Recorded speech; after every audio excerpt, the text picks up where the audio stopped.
I'm Izzy Swan, and today on Think Woodworks we're going to talk about sleds, miter sleds and crosscut sleds. We're going to do both in this video, and we're going to do it in just a few minutes. Jeffrey Brown and Destruction Robot were having a conversation in one of the comment sections of one of my videos, and I kind of piped in, and it inspired me to start looking around at the sleds videos that are out here on YouTube on how to build sleds, crosscut and miter.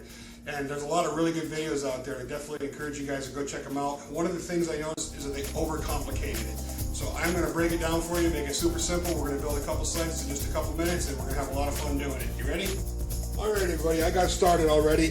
What I've done is cut myself 2 tracks. I already pre-drilled some holes in them so I don't have to do it after it's on the piece. Now, these were a little bit sloppy. These weren't exactly nice and tight. So what I do in a case like that, if I don't want to mess around with trying to get it right, now obviously it's best to get it right, but if you don't, just put a little shim of paper and that gets it nice and tight on the inside, and I'm going to do the same thing. I'm going to put the paper on the outside over here, and that'll hold it nice and tight, and that'll keep that sled tracking really nice when I get it all, when it's all said and done. So that's a nice little trick to know if you just having one of those days and can't seem to get that thing, get it to dial in. Alright, now what I'm going to do, we're going to work on our miter sled first. So I'm going to take my hot glue gun. I use this a lot. If you guys don't have a hot glue gun in your shop, I highly recommend it. And that's just going to give me enough tack to hold my first sled in place. So we're working on the miter sled first, and I'm going to be real careful about my alignment, as you can tell.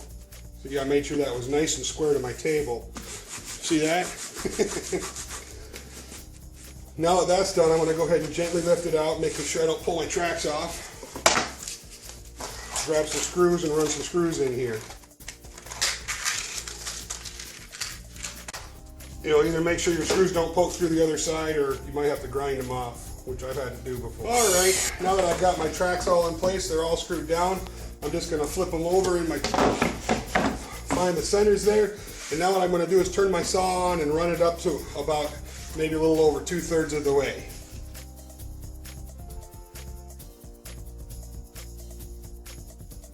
You're building a miter sled, you know, it's nice to take the time and make sure it's all square to your table and everything, but it's not necessary. When you're building a miter sled, you work off the center.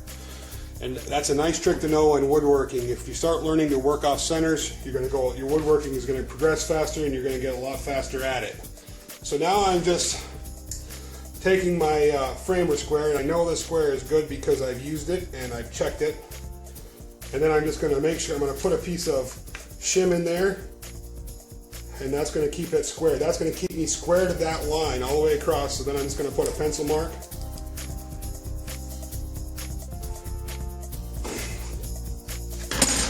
Grab my hot glue gun again.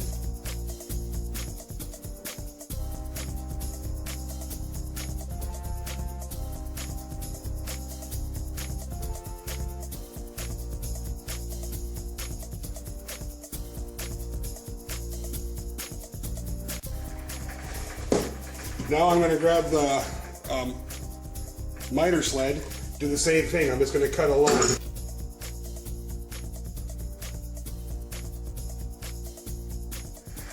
Now what I've done is I've cut just a perfectly square piece of plywood that I'm going to use as my fence. And how I'm going to get that, because this is not a 90-degree angle coming off of here, the way I'm going to get that is I'm going to put a shim in here. And then I'm going to mark perfect 90 degrees off of that.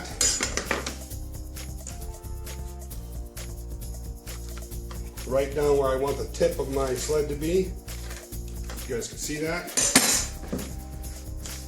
And then I'm going to take my 45-degree square here and just line it all up. Make sure I got it really good.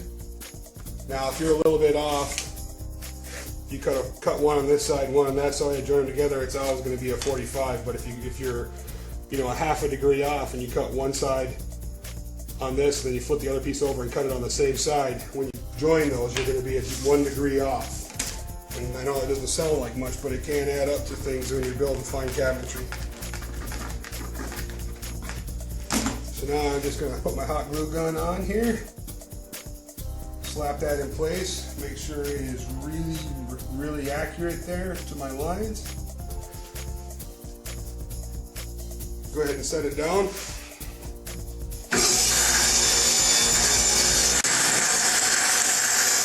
Now what I'll do is I'll flip this over, run screws into the back to hold everything in place, and I'll do that on both sleds.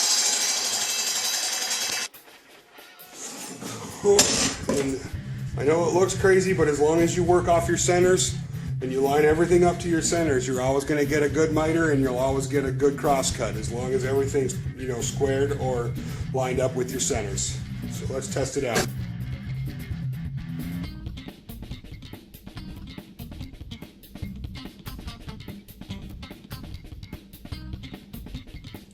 Not too shabby.